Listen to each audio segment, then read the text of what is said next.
ពិភពលោកដ៏ស្រស់ស្អាតដែលជាការកុហកតើអ្នកនៅចាំមេរៀនសេដ្ឋកិច្ចដែលលោកខាងលិចតែងតែបង្រៀនយើងទេទីផ្សារសេរីគឺជាអនាគតការប្រកួតប្រជែងដោយស្មារតីគឺជាចលករជំរុញការអភិវឌ្ឍមនុស្សជាតិបើអ្នកផលិតផលបានល្អជាងទំនើបជាងនិងមានតម្លៃធូរថ្លៃជាងអ្នកនោះគឺជាអ្នកឈ្នះហើយអតិថិជននឹងរត់រកអ្នក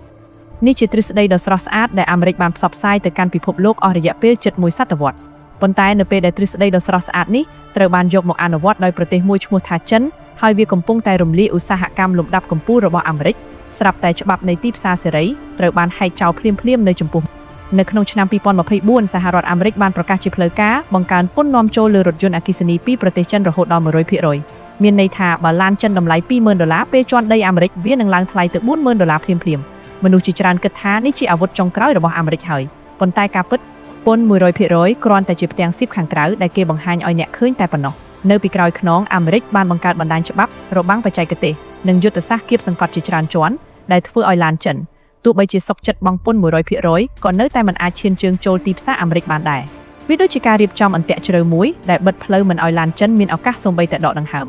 សំណួរដ៏ធំបំផុតដែលយើងត្រូវចោទសួរនៅថ្ងៃនេះគឺបើឡានចិនពិតជាអន់គ្មានគុណភាពនិងជាទំនិញចម្លងគេមែនហេតុអ្វីមហាយៈលំដាប់លេខ1លើលោកត្រូវភ័យខ្លាចដល់ថ្នាក់ប្រើគ្រប់ល្បិចដើម្បីបិទផ្លូវពួកគេ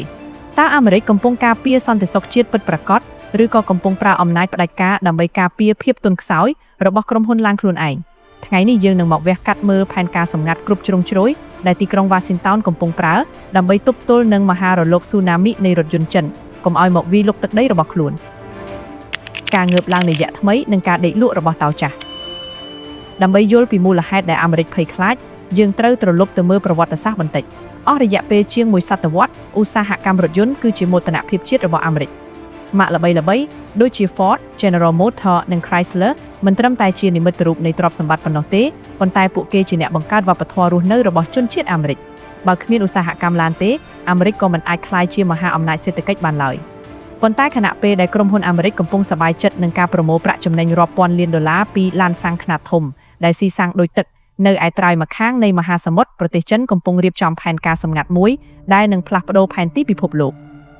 កាលពីឆ្នាំ2009រដ្ឋាភិបាលទីក្រុងប៉េកាំងបានមើលឃើញមុនថាចិនមិនអាចដេញទាន់អាមេរិកជប៉ុនឬអាល្លឺម៉ង់លើផ្នែកម៉ាស៊ីនសាំងនិងប្រព័ន្ធប្រអប់លេខបានឡើយព្រោះលោកខាងលិចបានក្តាប់ក្តាប់អត់តង់ចិត្តអស់ទៅហើយដូច្នេះចិនក៏បានសម្រេចចិត្តធ្វើល្បែងភ្នាល់ដ៏ធំបំផុតមួយក្នុងប្រវត្តិសាស្ត្រពួកគេបានរំលងចោលឡានសាំងហើយបោះទុនរាប់សែនលានដុល្លារទៅលើអ្វីដែលគេហៅថា New Energy Vehicle NEV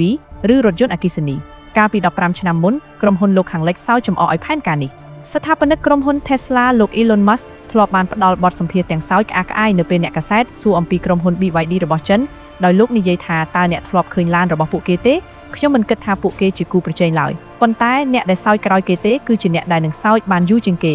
ក្នុងរយៈពេលជាង1ទសវត្សរ៍ចិនបានបង្កើតប្រព័ន្ធ ecosystem នៃឡាន EV ដែលពេញលេញនិងមានអំណាចបំផុតលើលោកពួកគេមិនត្រឹមតែបង្កើតរោងចក្រដំឡើងឡាននោះទេប៉ុន្តែពួកគេបានទៅទិញនិងគ្រប់គ្រងអណ្ដូងរ៉ែ lithium, cobalt និង graphite នៅជុំវិញពិភពលោកចាប់តាំងពីអាហ្វ្រិករហូតដល់អាមេរិកឡាទីនពួកគេបានបង្កើតក្រុមហ៊ុន CATL និង BYD ដែលបច្ចុប្បន្នគ្រប់គ្រងលើសពី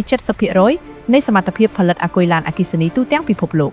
កមកដល់ថ្ងៃនេះចិនគឺជាប្រទេសផលិតនិងនាំចេញរថយន្តលេខ1នៅលើលោកក្រុមហ៊ុន BYD អាចផលិតឡានអគ្គិសនីបានច្រើនជាងនិងលឿនជាង Tesla នៅក្នុងត្រីមាសមួយឡានចិនសម័យថ្មីដូចជា Zeekr, Xiaomi និង Li Auto មិនមែនជាឡានជជុះទៀតទេប៉ុន្តែវាជាឡានបច្ចេកវិទ្យាខ្ពស់ដែលមានប្រព័ន្ធ AI វៃឆ្លាតនិងការដេគ័រប្រណិតជាងឡានអាល្លឺម៉ង់ទៅទៀតពេលដែលតោចាស់ដូចជាអាមេរិកភ្ញាក់ពីដេកពួកគេស្រាប់តែដឹងខ្លួនថាចិនមិនមែនគ្រាន់តែដេញទាន់ពួកគេទេប៉ុន្តែចិនបានរត់ទៅមុខដាច់ឆ្ងាយបាត់ទៅហើយលើសពីពន្ធដារមហាកំពែងច្បាប់ដែលអាមេរិកបង្កើតដើម្បីសម្លាប់ឡានចិនឥឡូវនេះយើងមកជជែកពីចំណុចស្នូលមនុស្សជាច្រើនគិតថាបើឡានចិនមានតម្លៃ$20,000បូកពន្ធ 100% ទៅជា$40,000វានៅតែមានតម្លៃប្រហាក់ប្រហែលឬថោកជាងឡាន EV របស់អាមេរិកមួយចំនួនចុះហេតុអ្វីបានជាក្រុមហ៊ុនចិនមិនព្រមបង់ពន្ធហើយយកឡានទៅលក់នៅអាមេរិកចម្លើយគឺរដ្ឋាភិបាលអាមេរិកបានរៀបចំច្បាប់ដទៃទៀតដែលធ្វើឲ្យការនាំចូលនោះក្លាយជាការប្រកួតដែលមិនអាចឈ្នះបានជាដាច់ខាតនេះជាយុទ្ធសាស្ត្របិទផ្លូវ4ជាន់របស់ Washington រនាំងទី1ច្បាប់កាត់បន្ថយអតិផរណាឬច្បាប់ IRAនេះគឺជាអាវុធគីមីផ្នែកហិរញ្ញវត្ថុដែលរដ្ឋបាលអាមេរិកបានបញ្ក្រោមច្បាប់ IRA រដ្ឋាភិបាលអាមេរិកនឹងផ្ដល់ប្រាក់ឧបត្ថម្ភនិងការបញ្ចុះពន្ធចំនួន$7,500ដល់ប្រជាជនអាមេរិកណាដែលទិញឡានអគ្គិសនីប៉ុន្តែវានៅមានលក្ខខណ្ឌដ៏រឹតបន្តឹងមួយឡានអគ្គិសនីនោះមិនត្រូវមានគ្រឿងបន្លាស់ ឬរ៉ែសំខាន់ដែលផ្គត់ផ្គង់ដោយអង្គភាពដែលគួរឲ្យព្រួយបារម្ភពីបរទេសនោ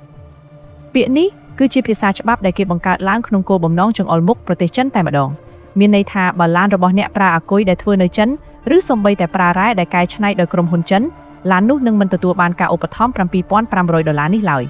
នេះធ្វើឲ្យឡានចិនបាត់បង់លទ្ធភាពប្រកួតប្រជែងភ្លាមចំណែកឯក្រុមហ៊ុនអាមេរិកដែលចង់ទិញអាគុយថោកពីចិនមកដំឡើងក៏ត្រូវបង្ខំចិត្តបោះបង់ចោលដែ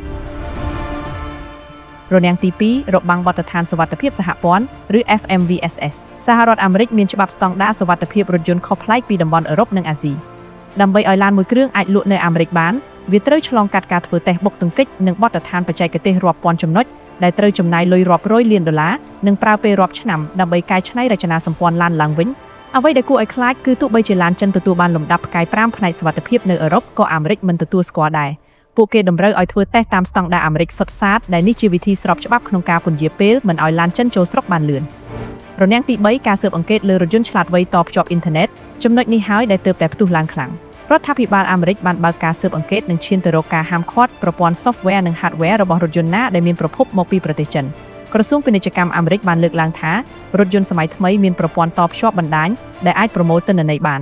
ដូច្នេះអាមេរិកអាចប្រកាសថាទោះបីជាអ្នកយកឡានមកដំឡើងនៅមិចស៊ិកឬកាណាដាដើម្បីគេចពន្ធក៏ដោយប៉ុន្តែបើប្រព័ន្ធកុំព្យូទ័រនិង software ក្នុងឡានជារបស់ចិនយើងនឹងហាមឃាត់មិនឲ្យបើកបរលើផ្លូវអាមេរិកដាច់ខាតដោយសារបញ្ហាសន្តិសុខជាតិនេះជាការបិទផ្លូវឲ្យស្លាប់តែម្ដង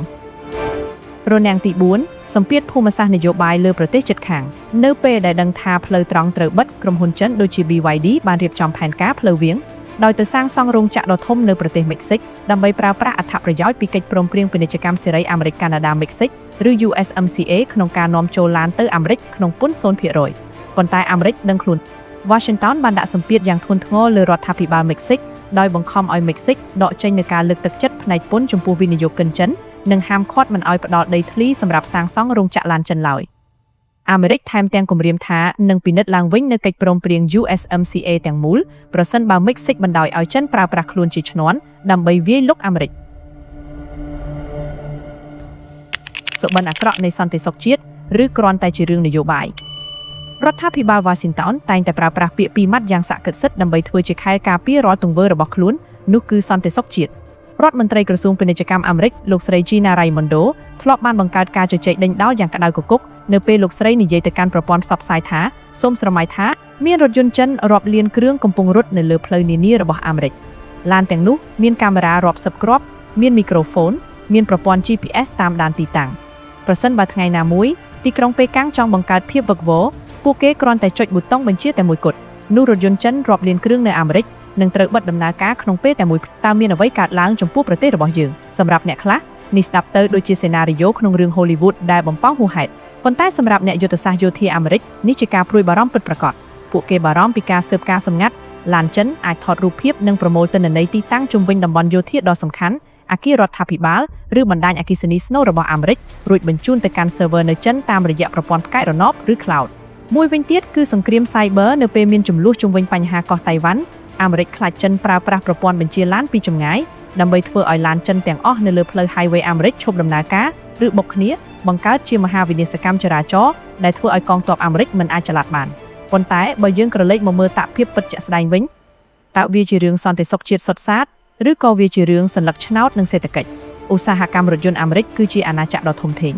វាផ្ដល់ការងារដោយផ្ទាល់និងប្រយោជន៍ដល់ប្រជាជនអាមេរិកប្រហែល10លាននាក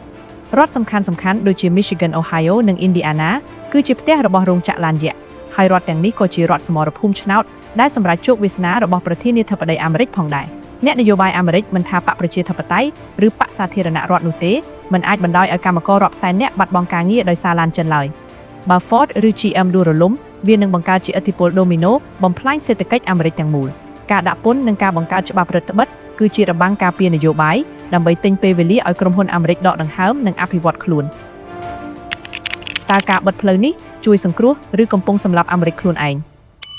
នៅក្នុងល្បែងអុកសកលល្បិចគ្រប់យ៉ាងតែងតែមានតម្លៃដែលត្រូវសងការដែលអាមេរិកបិទជិតមិនឲ្យឡានចិនចូលស្រុកអាចជួយសង្គ្រោះក្រុមហ៊ុន Ford, GM ឬ Tesla ក្នុងរយៈពេលខ្លីប៉ុន្តែក្នុងរយៈពេលវែងវាអាចជាថ្នាំពុលដែលកំពុងសម្លាប់ឧស្សាហកម្មអាមេរិកដោយមិនដឹងខ្លួនហេតុអ្វីបានជាយើងនិយាយបែបនេះទី1អ្នកដែលរងគ្រោះពិតប្រាកដគឺអតិថិជនអាមេរិក សប្តាហ៍ថ្ងៃនេះឡានអគ្គិសនីនៅអាមេរិកមានតម្លៃថ្លៃខ្លាំងជាមធ្យមលើសពី$50,000ដែលធ្វើឲ្យប្រជាជនសាមញ្ញមិនអាចមានលទ្ធភាពទិញបានឡើយខណៈពេលដែលប្រជាជននៅអឺរ៉ុបអាស៊ីនិងអាមេរិកឡាទីនអាចទិញឡាន EV ចិនដ៏ទំនើបក្នុងតម្លៃត្រឹមតែ1ប្រជាជនអាមេរិកត្រូវបង្ខំចិត្តស៊ូទ្រាំទិញឡានថ្លៃឬបន្តបើកឡានសាំងចាស់ៗដែលបំភាយផ្សែងពុលចូលទៅក្នុងបរិយាកាសទី2ការបាត់បង់ការប្រកួតប្រជែងនៅពេលដែលរដ្ឋាភិបាលបង្កើតរបាំងការពារក្រុមហ៊ុនក្នុងស្រុកខ្លាំងពេកក្រុមហ៊ុនទាំងនោះនឹងលែងមានសម្ពាធក្នុងការអភិវឌ្ឍខ្លួនបើគ្មានការប្រកួតប្រជែងពីឡានចិនទេក្រុមហ៊ុនអាមេរិកនឹងបន្តផលិតឡានដែលមិនសូវមានប្រសិទ្ធភាពតម្លៃថ្លៃដើមខ្ពស់និងដើរយឺតជាងបច្ចេកវិទ្យាពិភពលោកថ្ងៃណាមួយនៅពេលដែលក្រុមហ៊ុនអាមេរិកទាំងនេះប្រកួតប្រជែងនៅទីផ្សារក្រៅប្រទេសដូចជាអាស៊ីអាគ្នេយ៍អាហ្វ្រិកឬអឺរ៉ុបពួកគេនឹងត្រូវកំទេចដោយឡានចិនភ្លាមព្រោះពួកគេធ្លាប់តែរស់នៅក្នុងទ្រង់មាសដែលរដ្ឋាភិបាលអាមេរិកបង្កើតឲ្យពិភពលោកកំពុងដើរទៅរកយុគសម័យថាមពលបៃតងការប្រយុទ្ធប្រឆាំងនឹងការប្រែប្រួលអាកាសធាតុតម្រូវឲ្យមានការរីករាលដាលនៃរថយន្តអគ្គិសនីឲ្យបានលឿនបំផុតប៉ុន្តែដោយសារតែល្បែងនយោបាយនិងអំណាចអាមេរិកបានជ្រើសរើសផ្លូវជាតិនិយមជាងផ្លូវសកលភាវូបនីយកម្មសំណួរទៅកាន់អនាគតនៅទីបញ្ចប់ផែនការបិទផ្លូវឡានចិនរបស់សហរដ្ឋអាមេរិកបានបង្ហាញយើងនូវការពិតដ៏ជូរចត់មួយនៅក្នុងពិភពលោកនៃភូមិសាស្ត្រនយោបាយគ្មានឡើយទីផ្សារសេរីពិតប្រាកដមានតែផលប្រយោជន៍ជាតិប៉ុណ្ណោះអាមេរិកមិនមែនខ្លាចឡានចិនធម្មតានោះទេប៉ុន្តែពួកគេខ្លាចប្រព័ន្ធឧស្សាហកម្មដ៏មានឥទ្ធិពលដែលនៅពីក្រោយឡានទាំងនោះពួកគេខ្លាចបាត់បង់តំណែងជាមហាអំណាចបច្ចេកវិទ្យាលេខ1របស់ពិភពលោកសំណួរពិតប្រាកដសម្រាប់ទសវត្សរ៍នេះមិនមែនសួរថាតើអាមេរិកអាចបិទផ្លូវឡានចិនបានជោគជ័យដែរឬទេនោះឡើយព្រោះពួកគេអាចបិទវាបាននៅក្នុងទឹកដីខ្លួនឯងប៉ុន្តែសំណួរគួរតែសួរថានៅពេលដែលឡានចិនវាយលុកបានទាំងស្រុងនៅអឺរ៉ុបអាស៊ីអាហ្វ្រិកនិងអាមេរិកខាងត្បូងតើអាមេរិកអាចរស់នៅតែម្នាក់ឯងក្នុងកោះដាច់ស្រយាលមួយដែលមានតែឡានតម្លៃថ្លៃនិងបច្ចេកវិទ្យាហួសសម័យបានយូរប៉ុណ្ណា